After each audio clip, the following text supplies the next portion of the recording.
कपूरवती, इतने दुखी हो कि अश्रु गिर रहे हैं और तुमने हमें बताया तक नहीं। बताओ क्या बात है? दासी के जीवन की समस्याओं में अपना समय नष्ट ना करें महारानी। कपूरवती, आपके उद्यान भ्रमण का समय हो रहा है महारानी। मैं पंखा झलने वाली को बुलाती हूँ। केवल दासी नहीं हो तुम, हमारी बहन जैसी हो, और तुम जानती हो कि हम तुम्हें ऐसी अवस्था में नहीं देख सकते हैं। बताओ ऐसा कौन सा दुख है जो तुम्हें भीतर ही भीतर खाया जा रहा है? यदि हमारे सामर्थ्य में होगा तो हम तुम्हारा दुख अवश्य दूर करेंगे। जो मैं चाहती हूँ महारानी वो संभव नहीं है। वो सब हम पर छोड़ दो, केवल अपने मन की बात बताओ। दीदी, बचपन से ही मैंने एक स्वप्न देखा है।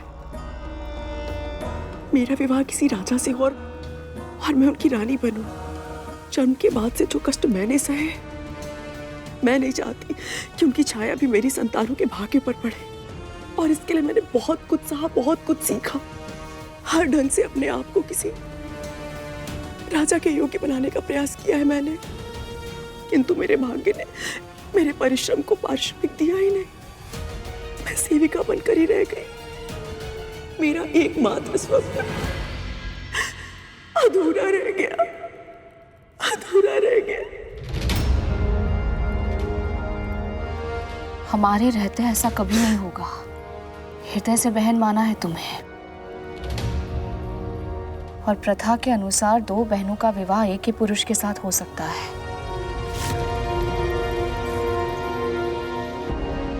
हम करवाएंगे तुम्हारा विवाह महाराज बुद्धिसेन से। कहीं मेरी आशा टूट ना जाए। आप वचन दीजिए मुझे।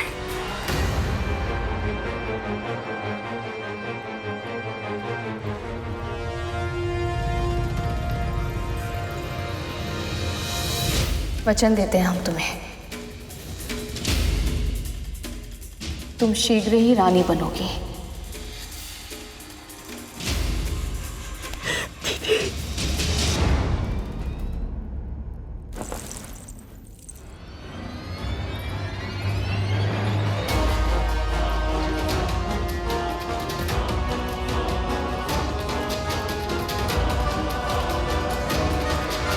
आप ऐसा सोच भी कैसे सकती हैं महारानी? आप अच्छी तरह से जानती हैं कि हम आपसे कितना स्नेह करते हैं और किसी पराई स्त्री के बारे में सोच भी नहीं सकते। और फिर भी आप चाहती हैं कि हम आपके साथ ये अन्याय करें। क्षमा कीजिए महारानी, हम आपकी ये इच्छा पूरी नहीं कर सकते। हमने कपूरवती को वचन दिया है राजन, आप अपनी पत्नी के वचन का मान नहीं रखेंगे?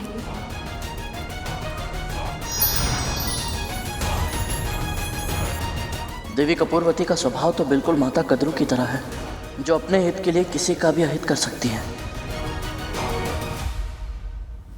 तो राजा बुद्धिसेन से विवाह करने के बाद कपूरवती जब रानी बन गई तो क्या हुआ? फिर वही हुआ जिसका राजा और मंत्री दोनों को भय था। रानी बनते ही कपूरवती का व्यवहार बदल गया और उसने रानी शीलवती की सेवा करना बंद कर दिया। तो क्या ऐसे अचानक आए बदलाव से रानी शीलवती को बुरा नहीं लगा पिताजी? उनका हृदय तो बहुत दुखी हुआ होगा ना?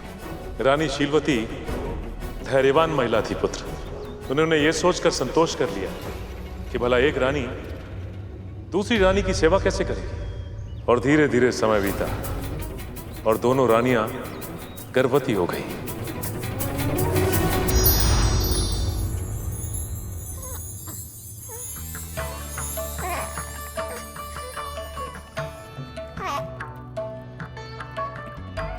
क्षमा छोटी रानी, आपका पुत्र गर्भ में ही प्राण त्याग चुका था।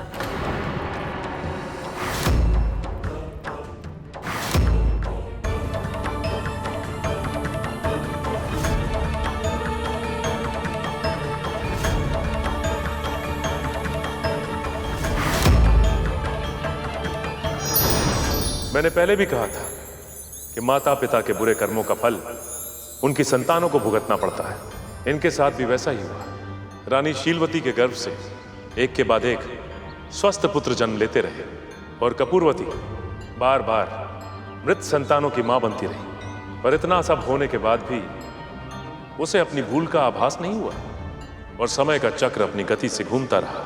कपूरवती के मन में ईर्ष्या की भावना और प्रबल होती गई और धीरे धीरे कितने वर्ष बीत गए और रानी शीलवती के पुत्र सुंदर नवयुवक बन चुके थे और कपूरवती के भीतर की अच्छाई उसकी बुराई के सामने पूरी तरह हार चुकी थी। एक दिन जब जीवित पुत्री का व्रत था, उसने एक भीषण षड्यंत्र रचा।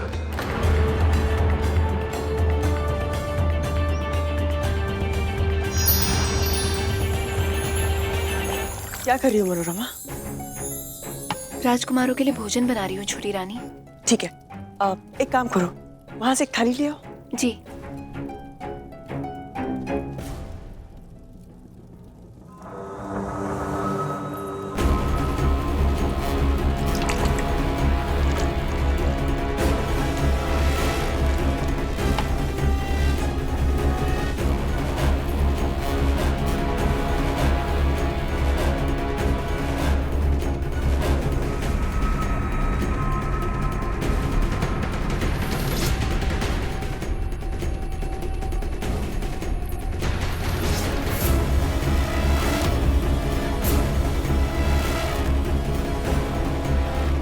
राजकुमार, क्या हुआ राजकुमार?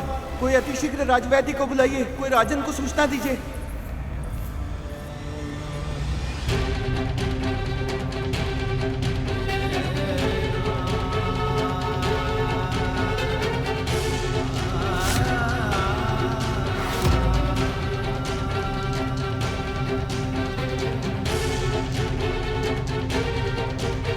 ये क्या हो गया? मेरे पुत्र राजकुमार, आप सब हमें ऐसे छोड़ के नहीं जा सकते। दीदी, जब उन्हें पता चलेगा तो कैसे संभालेंगी वो अपने आप को? किंतु क्या करें, सूचना तो देनी होगी ना।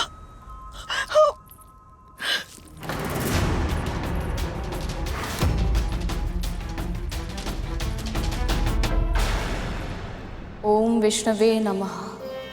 ओम विष्णवे नमः। ओम विष्णवे नमः। ओम विष्णवे नमः। ओम विष्णवे नमः। ओम विष्णवे नमः। ओम विष्णवे नमः। ओम विष्णवे नमः। ओम विष्णवे नमः। ओम विष्णवे नमः। दीदी, ओम विष्णवे नमः। ओम दीदी, आपके विष्णवे पुत्र नमः। ओम विष्णवे अब नहीं रहे, अब नहीं रहे।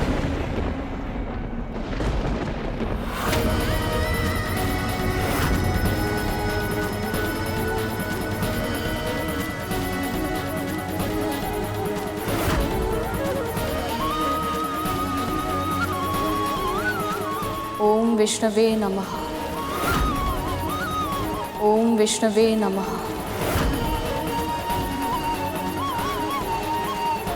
दीदी, आप सुन रही है ना? हमारे राज्य का भविष्य, चारों राजकुमार हमें छोड़कर चले गए। ओम विष्णवे नमः। मृत्यु हो गई है उनकी। ओम विष्णवे नमः। ओम विष्णवे नमः।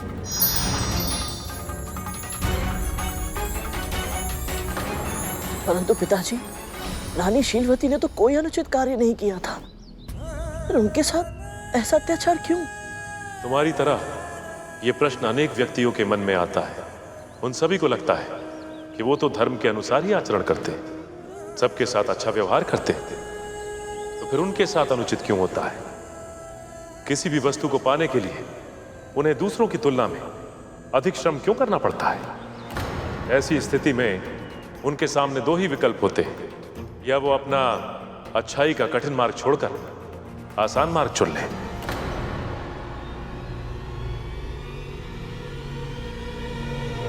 और जो दूसरा विकल्प चुनते हैं गरुड़, उन्हें प्रभु कभी निराश नहीं करते। शीलवती के साथ भी ऐसा ही हुआ। उनके व्रत और उनकी अखंड भक्ति से प्रसन्न होकर श्री विष्णु ने उन्हें साक्षात दर्शन दिए। ओम विष्णवे नमः। ओम विष्णवे नमः।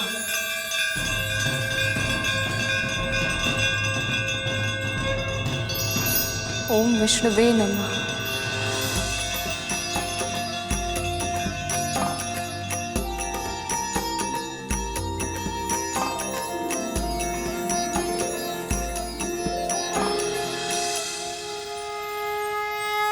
देवी शीलवती,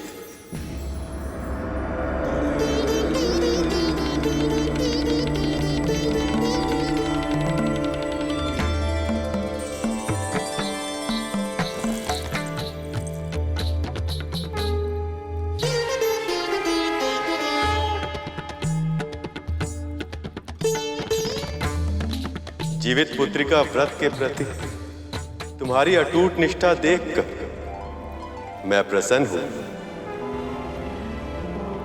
संकट के समय भी मुझ पर विश्वास रखकर तुमने इस अद्भुत व्रत की महिमा को और अधिक सिद्ध किया है।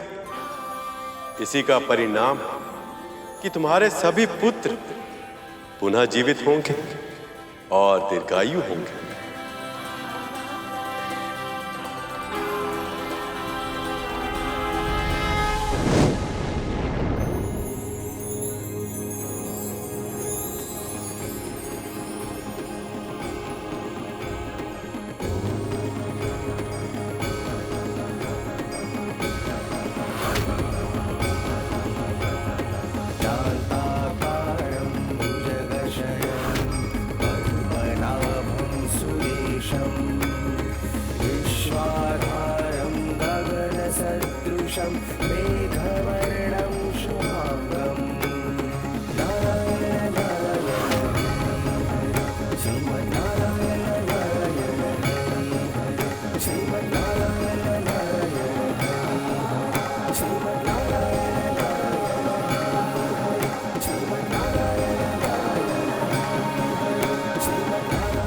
कपूरवती, पिछले जन्म में सियार के रूप में तुमने इस व्रत का संकल्प किया था, पर बीच में ही तोड़ दिया।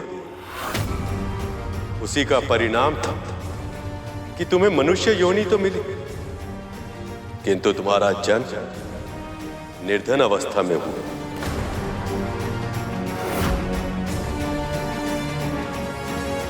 उसके बाद भी तुमने इस जन्म में अनेक पाप किए, जिसके फल स्वरूप तुम्हारी सभी संतानों ने तुम्हारे गर्भ में ही प्राण त्याग दी। फिर भी तुम्हारी ईर्ष्या समाप्त नहीं हुई और तुमने शीलवती के पुत्रों के प्राणों को छीनने का षड्यंत्र रचा।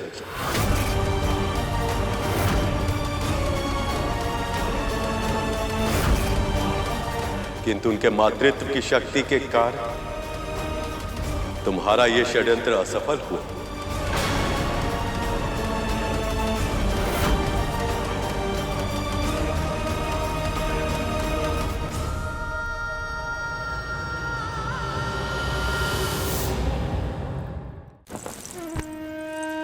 मुझे क्षमा कर दीजिए प्रभु, मुझे क्षमा कर दीजिए। मनुष्य बनकर भी मैं अपनी पशुता नहीं भूल पाई।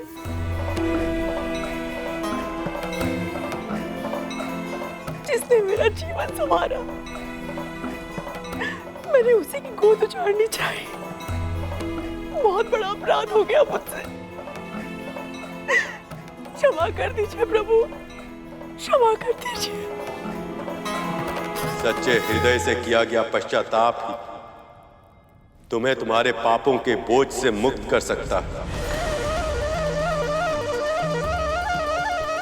अब से अपना संपूर्ण जीवन धर्म के मार्ग को समर्पित कर, तुम्हारा कल्याण होगा।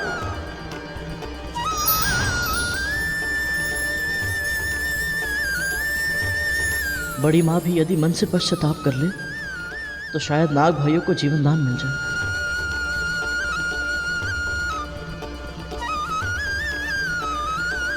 पिताजी की इस कथा ने मुझे इतना मोहित किया है कि मुझे इसके पात्र अपने लगने लगे हैं। स्वामी, मुझे भी जीवित पुत्र का व्रत करना है। मुझे विधि बताइए आप।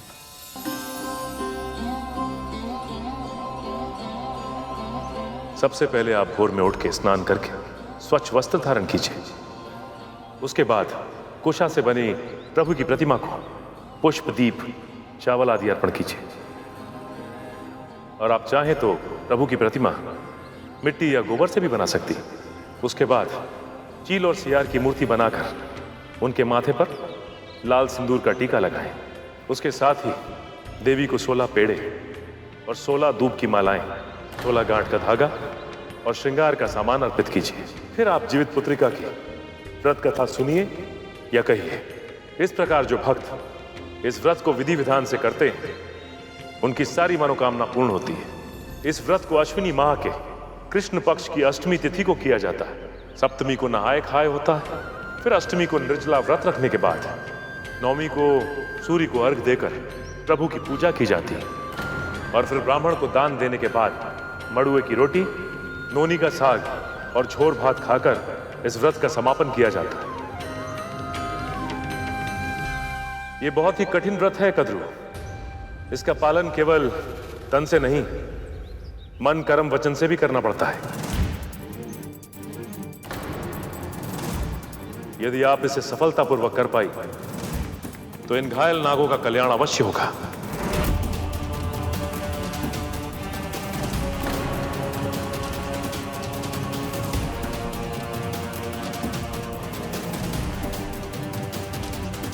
मैंने ये व्रत कभी किया नहीं है। मुझे भय लग रहा है कि मुझसे कहीं कोई भूल ना हो जाए।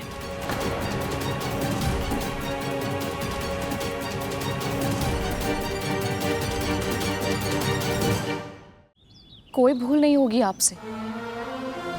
मैं भी आपके साथ ये व्रत रखूंगी।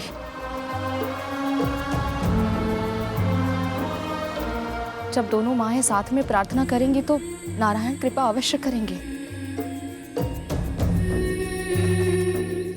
आप दोनों व्रत पर ध्यान केंद्रित कीजिए। पूजा की सामग्री मैं इकट्ठी करता हूँ। जब तक आपका व्रत चलेगा तब तक हम अपने भाइयों की रक्षा करेंगे माँ। जी माँ, हम अपने भाइयों का ध्यान रखेंगे।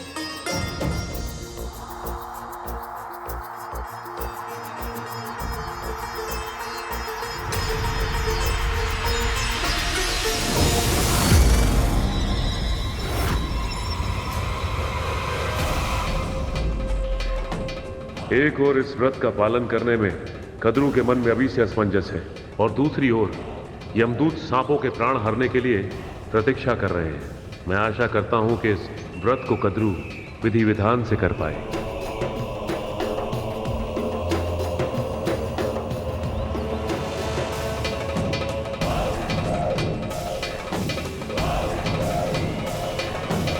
पिताश्री वहां क्या देख रहे हैं? मुझे कुछ दिखाई नहीं दे रहा। मुझे जाना होगा।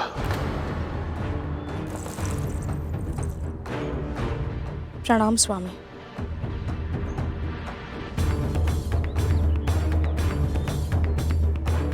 विंता, आपसे मैं आवश्यक चर्चा करनी है।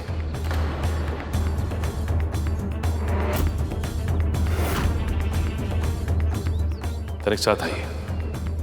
जी।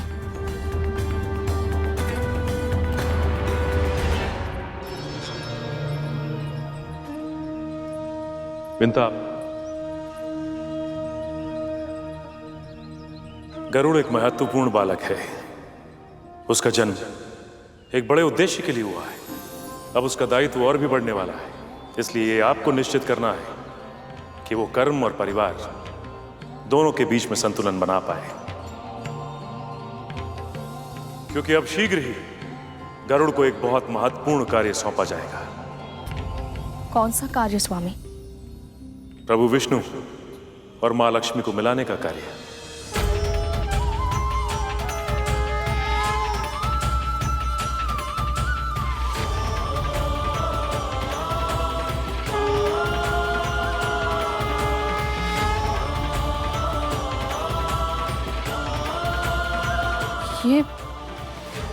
ये तो अकल्पनीय है।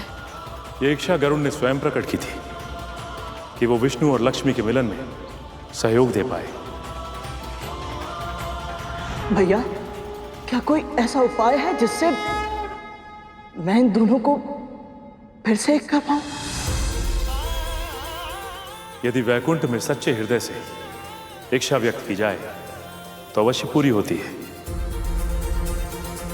शीघ्र ही लक्ष्मी जी को वापस लाने के लिए समुद्र मंथन किया जाएगा और गरुड़ को उसमें अपना योगदान देना होगा।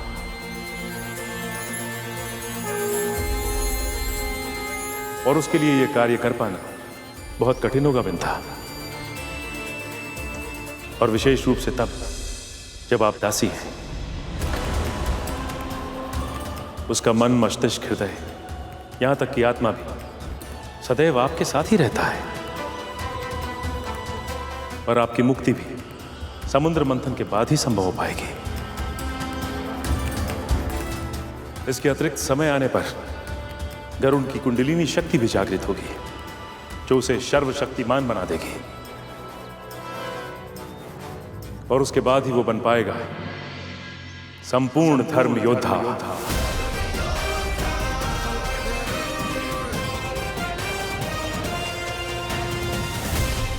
मैं समझ गई स्वामी। सृष्टि के जिन उद्देश्यों के लिए मेरे पुत्र का जन्म हुआ है, उसे उन सभी के योग्य बनाने के लिए जो आवश्यक होगा मैं सब करूंगी।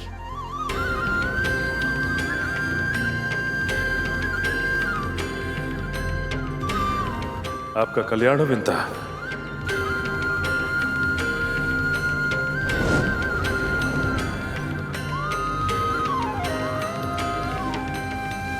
गरुड़ कहाँ गया ये?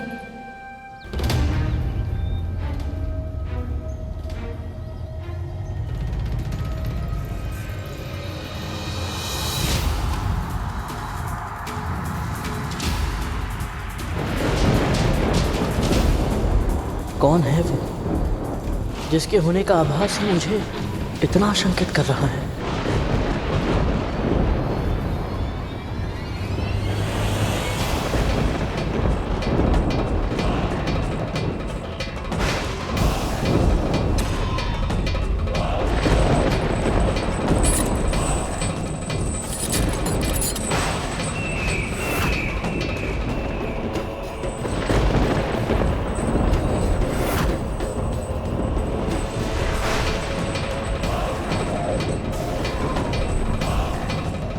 कौन है ये रहस्यमयी छाया और यहाँ इनकी उपस्थिति का क्या कारण है?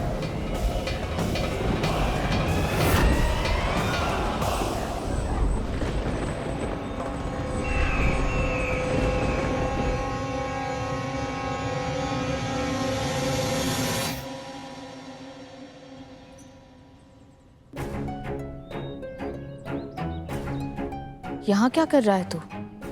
कुछ नहीं माँ, बस विचित्र सी घबराहट हो रही है। माँ, मेरे नाग भाई स्वस्थ तो हो जाएंगे ना? मन में विश्वास और संदेह एक साथ नहीं रह सकते गरुड़। तुझे मेरी विष्णु भक्ति पर विश्वास है ना, तो अपने मन से सारे संदेह मिटा दे। तू बस ये सोच कि इस व्रत को सफल बनाने में तू क्या योगदान दे सकता है। शेष सब कुछ प्रभु विष्णु पर छोड़ दे। यदि उनकी इच्छा हुई तो तेरे भाइयों के प्राण अवश्य बचेंगे।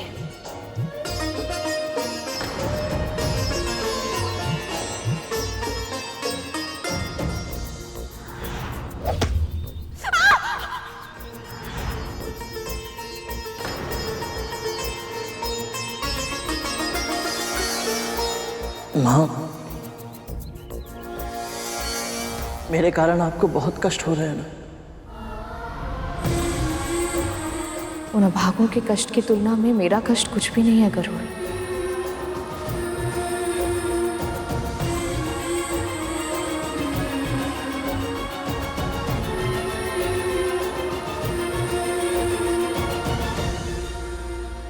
माँ का व्यवहार कुछ विचित्र सा लग रहा है।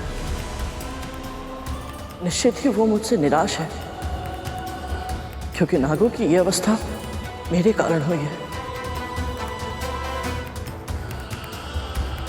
हे प्रभु, शीघ्र ही मेरे नाग भाइयों को स्वस्थ कर दीजिए। मेरी प्रार्थना सुन लीजिए प्रभु।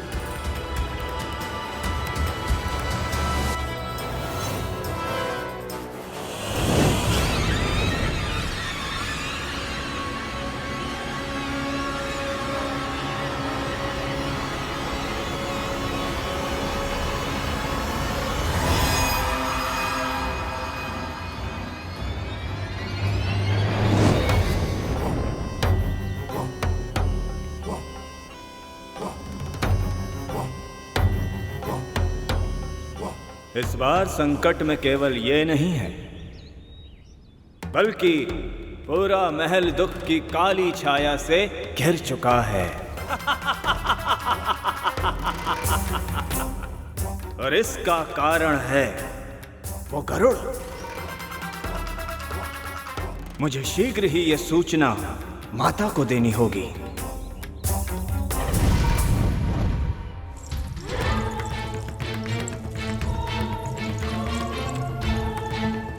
ध्यान कहाँ है तेरा? तनिक श्रम कर लेगी तो हाथ खिसते जाएंगे तेरे। और तू सिंहासन के पांव पर धूल का एक तिनका भी दिखा तो उठाकर स्वर से बाहर फेंक दूंगी तुझे। जी राजमाता दीदी।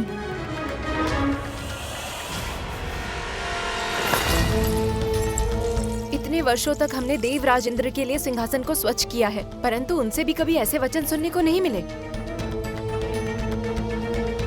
और कभी सुन भी नहीं पाएंगे।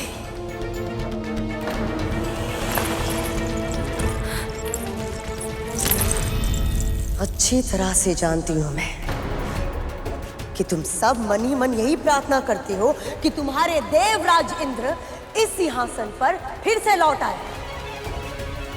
कान खोलकर सुन लो, ऐसा कभी नहीं होगा। पर उसके लिए हमें गरुड़ को नियंत्रित करना होगा माँ। गरुड़ गरुड़ गरुड़ गरुड़, तुम्हारे प्राण तो बस गरुड़ में ही बस गए। कहना क्या चाहते हो तुम? माता कद्रू ने सूर्य पुष्प लेने के लिए सूर्य लोक भेजा था उसे, पर क्या राहु? पर गरुड़ उनके नागपुत्रों को साथ लेकर सूर्य लोक का नाम लेकर शनि ग्रह ले गया, जहां शनि देव की वक्र दृष्टि उन पर पड़ गई और अब अर्धमृत होकर पड़े हुए हैं वे माता कद्रू के सामने। पूरा महल गूंज उठा था उनकी चित्कार से। राहु, तुम सत्य कह रहे हो? हाँ माँ, हमारे पिता ने कद्रू और विंता दोनों विमाताओं को जीवित पुत्र का व्रत करने के लिए कहा है, पर उन नागों की दशा देखकर मुझे ऐसा लगता है कि उनके प्राण नहीं बचेंगे और बचने भी नहीं चाहिए। यदि उसके नागपुत्र यमलोक पहुंच गए तो कद्रू और उसके अन्य नागपुत्र गरुड़ को नहीं छोड़ेंगे। या तो शेष बचे नाग गरुड़ को डस लेंगे, या तो फिर गरुड़ उन पर आक्रमण कर अपने पंजों से उन्हें नोच लेगा। इस युद्ध का परिणाम चाहे कुछ भी हो, पर इस युद्ध में हमारा एक शत्रु अपने प्राण अवश्य खो बैठेगा।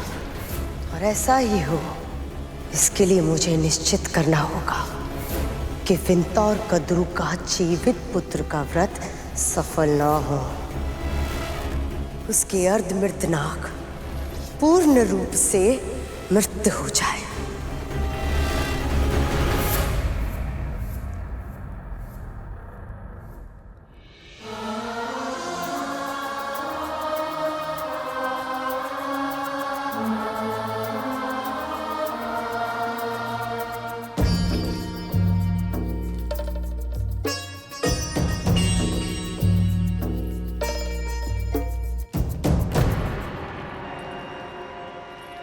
क्या हो रहा है यहाँ?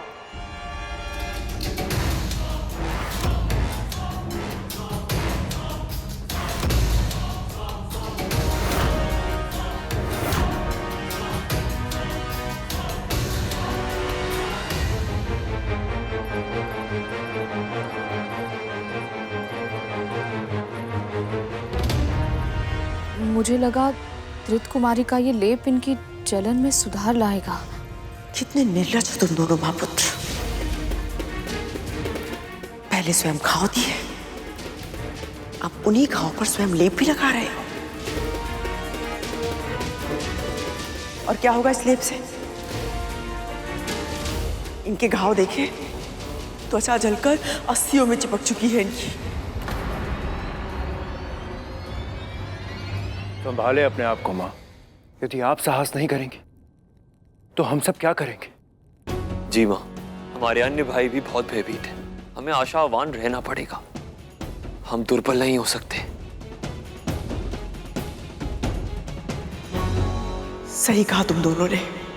मैं भी जानती हूँ संकट के समय दुर्बलता और भी बड़े संकट का कारण बन सकती है। क्या करूं मैं? जब से तुम सबने जन्म लिया है इस कक्ष में मैंने चहल पहल हास प्रतिहास के स्वर ही सुने हैं, किंतु आज ये सन्नाटा मेरे कानों को भेद रहा है। और ये शांति किसी अपशगुन की तरह लग रही है मुझे।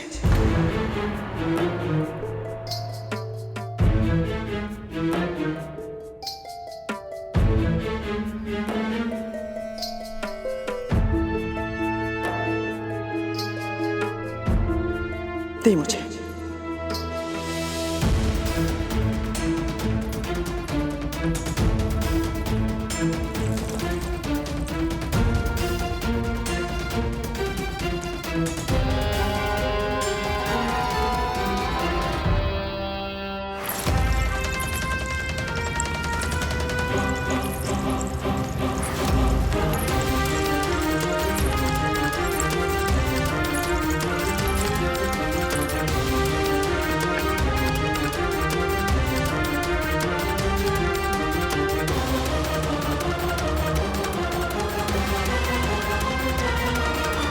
कद्रू, कद्रू कहाँ हो तुम? अरे पुकार तो दो, वरना इतने बड़े महल में तुम्हें ढूंढते ढूंढते यही सुबह से संध्या हो जाएगी। कोई माँ से सीखे, कितना अच्छा अभिनय कर रही हैं, जैसे इन्हें कुछ पता ही नहीं है। कद्रू, कद्रू कहाँ हो तुम? कद्रू तुम तो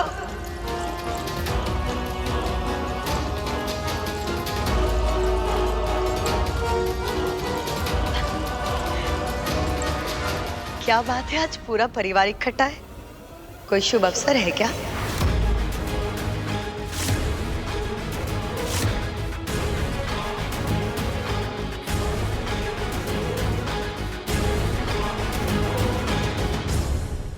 तुम यहाँ अचानक कैसे? कद्रू, मैं जब भी आती हूँ तुम मुझसे यही सवाल करती हो। अब तुम ही मुझे बताओ, क्या एक बहन दूसरी बहन से मिलने नहीं आ सकती? और तुम्हें तो मेरा स्वभाव अभी तक पता चल जाना चाहिए कि संकट और दीदी बताकर नहीं आते।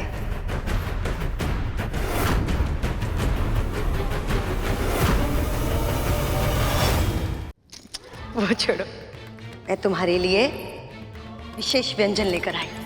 ये स्वर्ग का सबसे स्वादिष्ट व्यंजन है और पूरी सृष्टि में ना इससे स्वादिष्ट व्यंजन तुम्हें कहीं नहीं मिलेगा। बातों बातों में बताना ही भूल गई कि मैं एक शुभ समाचार देने आई थी। वो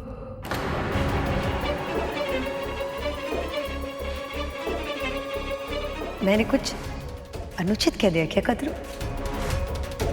नहीं ना? इतनी शांति क्यों है?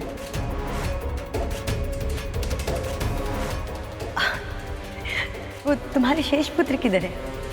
उनसे कहो कि उनकी दीदी माँ है।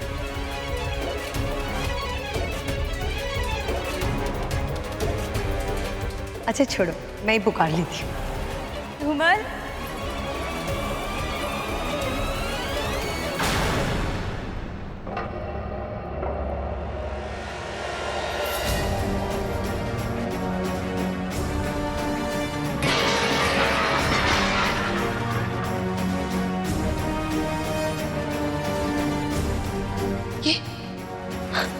ये क्या हुआ इनके साथ? क्या हो गया मेरे भतीजों को?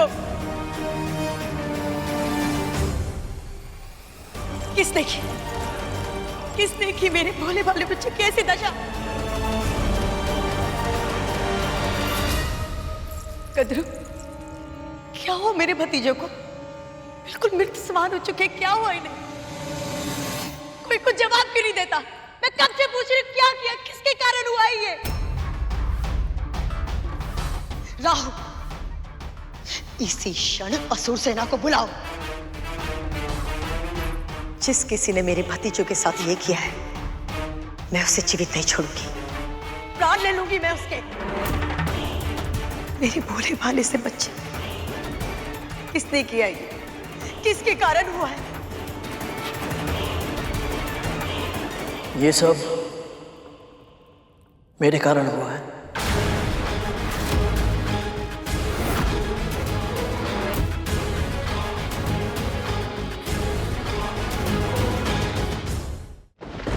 तेरे कारण? एक दास होकर तूने अपने स्वामियों पर आक्रमण किया? साहस कैसे हुआ तेरा? गरुड़ ने आक्रमण नहीं किया दीदी। अगर इसने नहीं किया तो किसने किया? इनकी ये दशा कैसे हुई? रक्षक कालिया, क्या कर रहे थे तुम? अपने भाई की सुरक्षा नहीं कर सकते थे? तिथि माँ, वो हम दोनों। मैंने गरुड़ को सूर्य लोक भेजा था सूर्य पुष्प लाने के लिए। किंतु मेरे पुत्र भी उसके साथ चले गए और गरुड़ के पंखों के स्थान पर तुम्हारे पुत्र चल गए। क्यों कद्रू? क्यों किया तुमने ऐसे? क्यों जाने दिया अपने पुत्र को? तिथि माँ, हमें तो पता ही नहीं था। पता नहीं चला? तुम्हारी दृष्टि के सामने ये दास तुम्हारे पुत्र को अंतरिक्ष में उड़ा के लेकर चला गया और तुम्हें पता नहीं चला। इस तरह से नियंत्रित कर रही हो तुम कद्रू, इस तरह से। और तू विंता, तेरा पुत्र कद्रू का हित करने का षड्यंत्र कर सकता है, ये मैं एक क्षण के लिए मान सकती हूँ, पर तूने क्यों नहीं रोका? कहीं ऐसा तो नहीं कि तू भी यही चाहती थी कि ऐसा कुछ हो?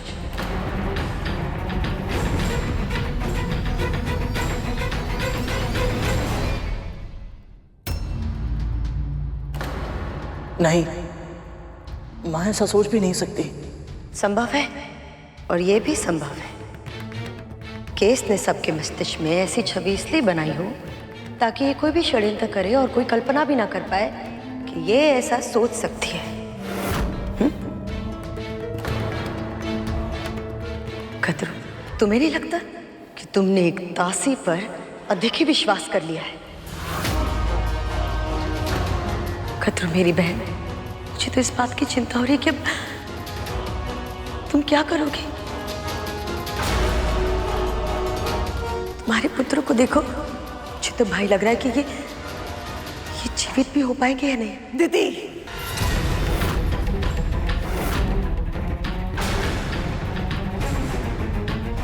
बोलने से पहले विचार कर लिया करो कि किस अनर्थ के बारे में बात कर रही हो तुम। मेरे पुत्रों को कुछ नहीं होगा। स्वामी ने इनके जीवन के लिए जीवित पुत्री का व्रत का उपाय बताया है, और तुम भी अच्छे से जानती हो कि उनके वचन कभी असत्य नहीं होते हैं। कद्रू, तुम सही कह रही हो, पर मेरी बहन ये व्रत बहुत कठिन है। कहीं भूल से भी कोई भूल हो गई तो? नहीं होगी।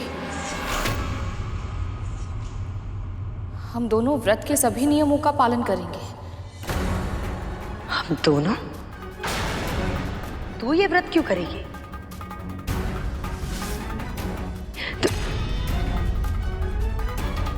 अच्छा, समझ गई। क्योंकि तू भयभीत है। ये नाग अगर स्वस्थ हो गए तो कद्रू को बता देंगे कि इन पर आक्रमण तेरे पुत्र गरुड़ ने किया है, और फिर तेरे पुत्र की रक्षा कौन करेगा?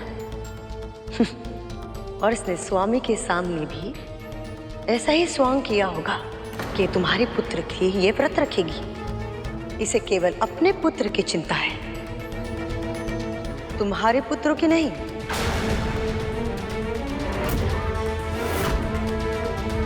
परंतु दीदी माँ, गरुड़,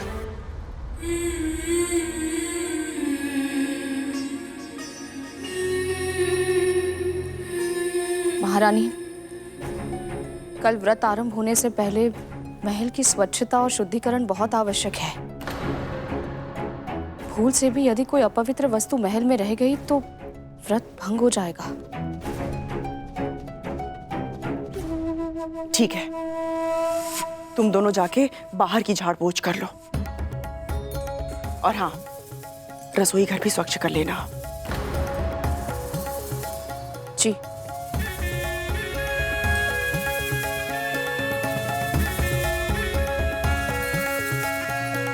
और सुनो,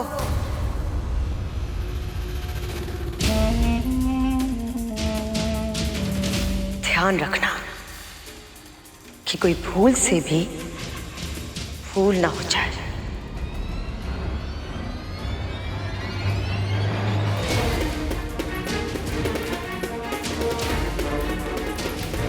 मुझे लगता तो नहीं था, सच में तुम्हारा हृदय कितना कोमल है। उस दिन तुमने मेरे पुत्र महाराज बलि से गरुड़ की रक्षा की, और आज कद्रू, तुम्हारे पुत्र को भीषण पीड़ा की अवस्था में देखकर भी तुम इन दोनों पे विश्वास कर रही हो। नहीं कद्रू, अगर मैं तुम्हारे स्थान पर होती तो मैं ऐसा कभी नहीं करती।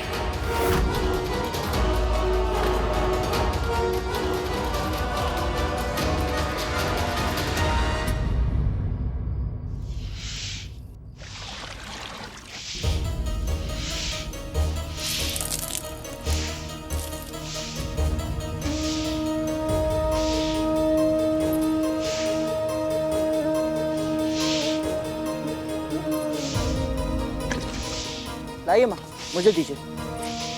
नहीं, रहने दे, मैं स्वयं कर लूंगी।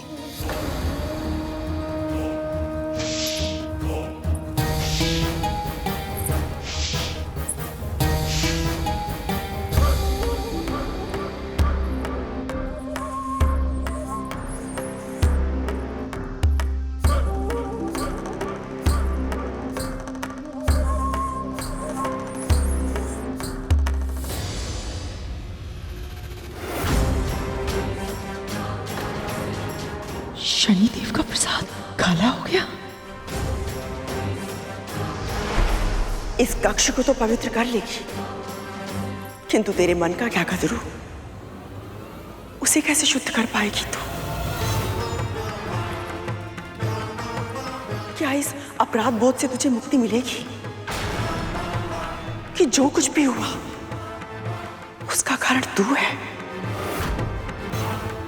यदि तू गरुड़ को सूर्य लोक भेजकर उसके पंखों को जलाकर उसे अपने मार्ग से हटाने का षड्यंत्र नहीं रचती, तो तेरे पुत्र भी उसके साथ नहीं जाते, और तब उनकी त्वचा नहीं जलती, और तेरे पुत्र मृत्यु की चौखट पर खड़े होकर प्रतीक्षा नहीं कर रहे होते कि कब तू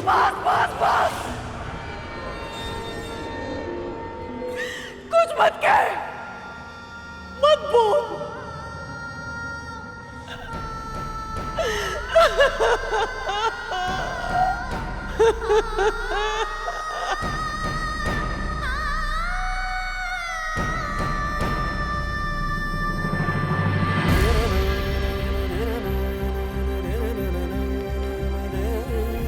कालिया, क्यों सता रहे हो इन्हें?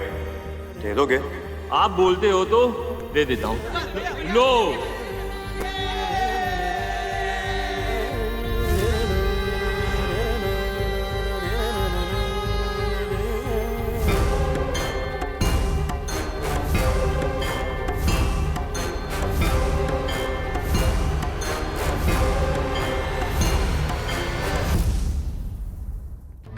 राहु, मुझे मुर्गी चाहिए।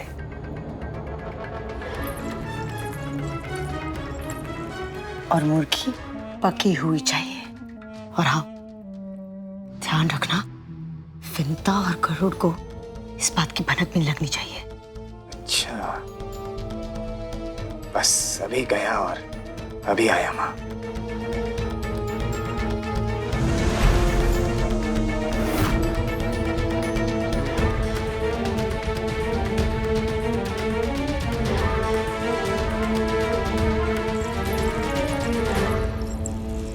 तुम दोनों ने आंगन स्वच्छ कर दिया?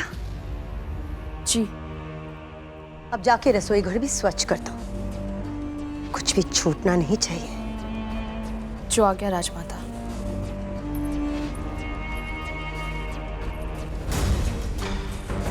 वैसे तुम्हारे रसोई घर को स्वच्छ करने का कोई अर्थ नहीं होगा, क्योंकि तुम्हारे उस स्थान को अशुद्ध करने की योजना मैं पहले ही बना चुकी हूँ।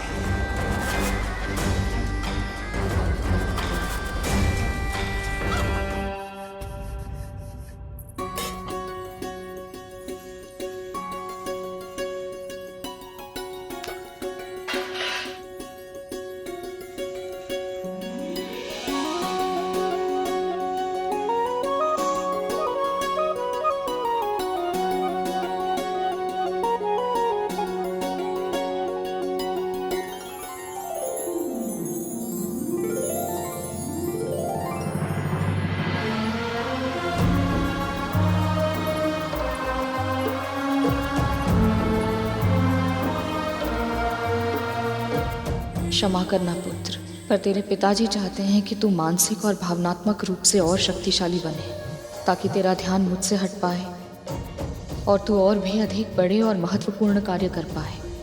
पर इसके पहले सबसे पहले मुझे स्वयं को थोड़ा कठोर बनाना होगा।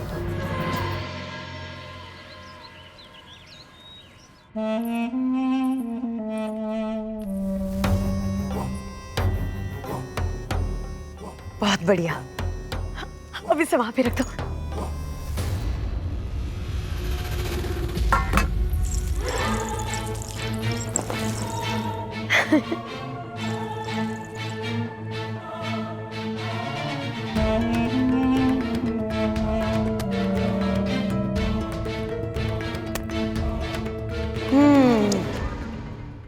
शुद्धिकरण की प्रक्रिया अब पूरी हुई। आपकी चाल अब समझ में आई माँ। जब नाग माता कद्रू को पता चलेगा कि रसोई घर में मांस और अस्थियां बिखरी हुई हैं, तब तक बहुत देर हो चुकी होगी। इसे स्वच्छ करने का समय भी नहीं मिलेगा उन्हें, और ऐसे में उनका व्रत आरंभ होने से पहले ही भंग हो जाएगा। और ये व्रत भंग होते ही चित्रगुप्त के बही खाते से कद्रू के पुत्रों का नाम कट जाएगा, और उसी के साथ साथ उसके जीवन की डोर भी कट जाएगी। कल भोर में सूर्य उगने से पहले ही तो कुशा तोड़ लाना। स्नान के बाद सबसे पहले मैं उससे प्रभु विष्णु की प्रतिमा बनाऊंगी, और फिर गोबर से चील और सियार की।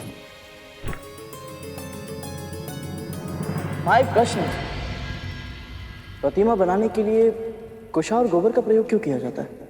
वेदों के अनुसार घास के सभी प्रकारों में कुशा सबसे अधिक शुद्ध और सबसे शक्तिशाली है। आदिकाल से ही महान ऋषियों द्वारा तपस्या के आसन के रूप में उसका उपयोग किया जा रहा है। उनके तेज और ऊर्जा के कारण कुशा के हर तिनके में बड़े से बड़े कवच से अधिक शक्ति होती है। यहाँ तक कि मृत्यु को भी लंबे समय तक रोक पाने की क्षमता होती है कुशा में। और जहाँ तक गोबर का प्रश्न है, उससे उत्तम खाद और कुछ है ही नहीं गरुड़। तन के भीतर की कोशिकाओं को सड़ने या नष्ट होने की प्रक्रिया को रोकने का गुण होता है गोबर में। जब उसे सुखाकर उस पर घी डालकर उसे जलाया जाता है तो वातावरण शुद्ध हो जाता है और चारों ओर जीवन की आभा फैल जाती है।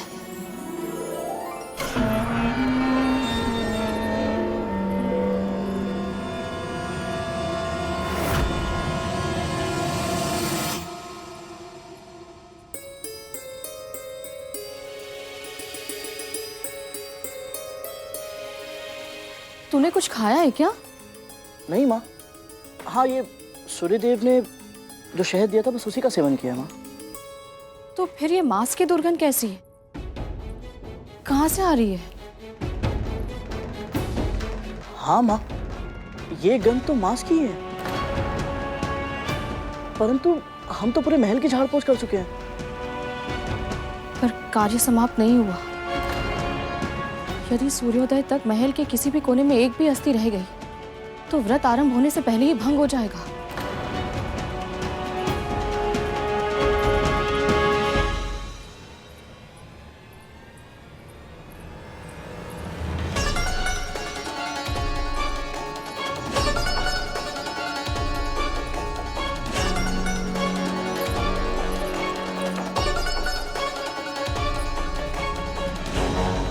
ये माँ पुत्र की ना कुछ अधिक ही तरवर है। इससे पहले कि ये मेरी चाल व्यर्थ कर दे, मुझे कुछ करना होगा,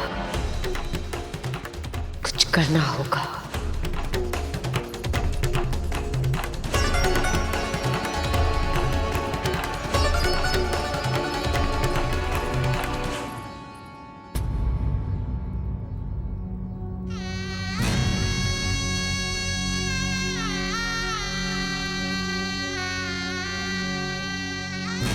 देखिए माँ, हम आपके लिए क्या लाए हैं। दुनिया के सबसे अनोखे, दुर्लभ और मूल्यवान राखी। परसों जब व्रत समाप्त होगा मैं इसे ही पहनूंगी, ताकि जब मेरे पुत्र स्वस्थ होकर लंबी निद्रा से जागे तो अपने दिए इस उपहार को मुझे धारण किए देखकर बहुत प्रसन्न हो जाए।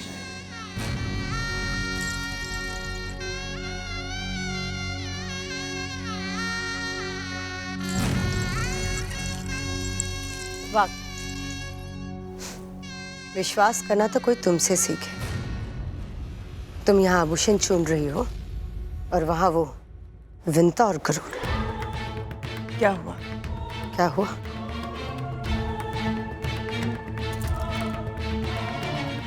तुम ना स्वयं अपनी आंखों से देखोगी तभी विश्वास करोगी। चलो मेरे साथ आओ।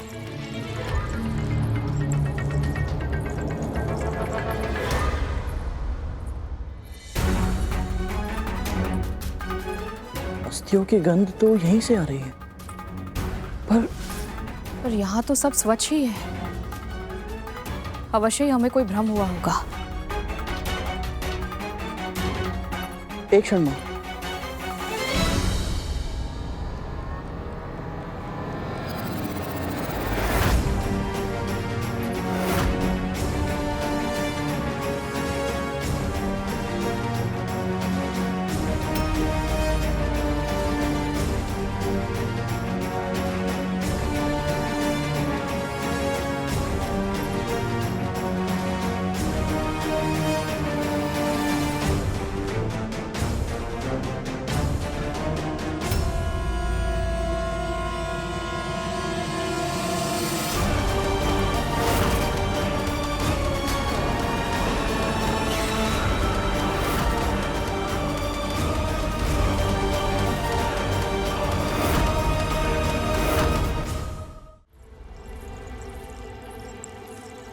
ये मांस की गंध कहाँ से आ रही है? तुम्हारे पुत्र तो कुछ खाने से रहे और विंता तो शाकाहारी है। मेरा पेट तो पहले से भरा हुआ है, तो फिर कौन हो सकता है जो गरुड़?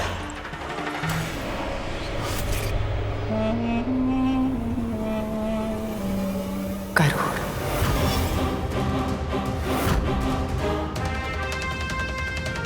मां,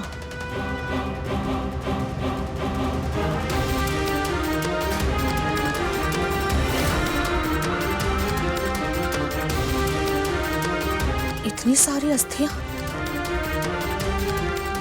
कहाँ से आई?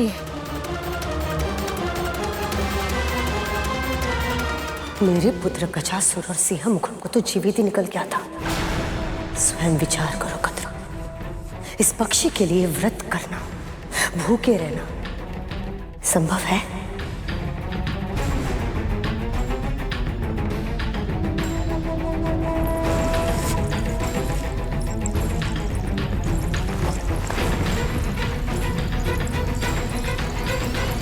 गरुड़, ये सारी अस्थियां ले जाओ और कहीं दूर फेंका।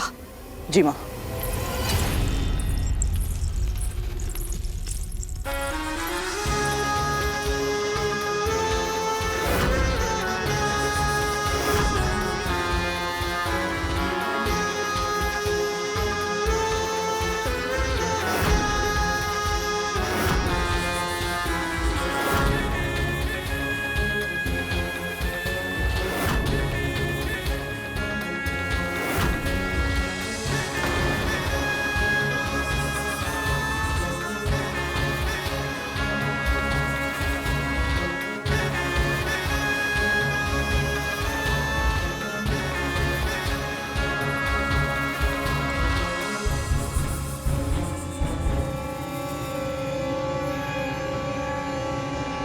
पेट की अग्नि इतनी तीव्र है कि सूर्य की अग्नि में जल रहे मेरे पुत्रों की पीड़ा भी भूल गया तू।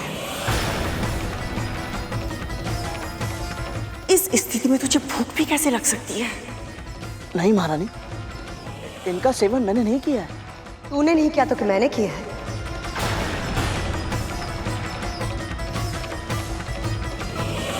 कितना भरोसा किया था ना तुमने इन दोनों पर कि ये तुम्हारा महल स्वच्छ करेंगे, लेकिन ये दोनों तो अशुद्ध करने पर लगे हुए हैं।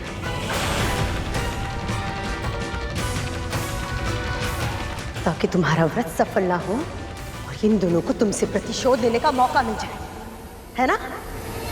असत्य कहकर आप इस महल का अपवित्र कर रही हैं दीदी माँ। महारानी, मैं मानता हूं कि आप यही मानती है कि आपके पुत्रों की स्थिति मेरे कारण हुई है, और कहीं ना कहीं मैं स्वयं को दोषी मानता हूं। परंतु आप स्वयं विचार कीजिए महारानी, जब मैं अदिति माँ की तपस्या की रक्षा करने के लिए अपने प्राण दांव पर लगा सकता हूँ, तो फिर मैं उस व्रत को भंग करने का प्रयास क्यों करूंगा जिसे आपके साथ साथ मेरी माँ भी रख रही है?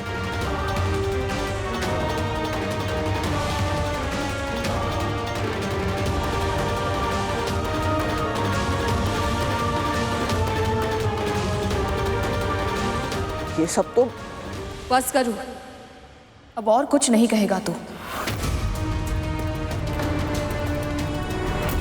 व्रत का समय आरंभ होने वाला और मैं नहीं चाहती कि तू मन, वचन या कर्म से किसी को भी दुखी करे।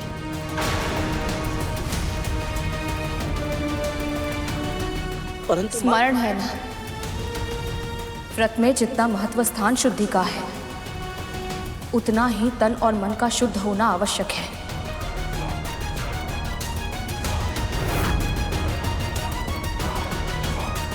ना तू स्वयं क्रोधित हो सकता है, ना किसी के मन को दुखी कर सकता है।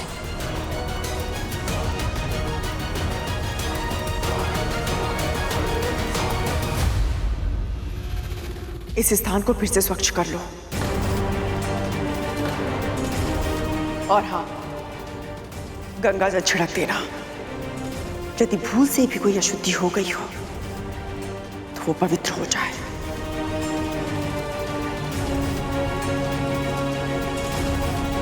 कदम,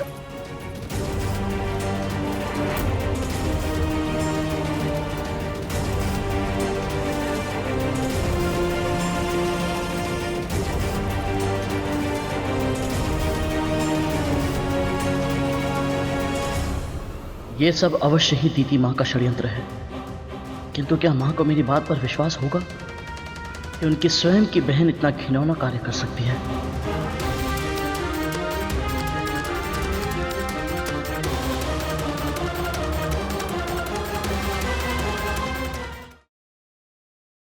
पक्षीराज गरुड़ के साहस भरे कारनामे देखने के लिए चैनल को सब्सक्राइब करें और साथ ही बेल आइकॉन दबाना न भूलें।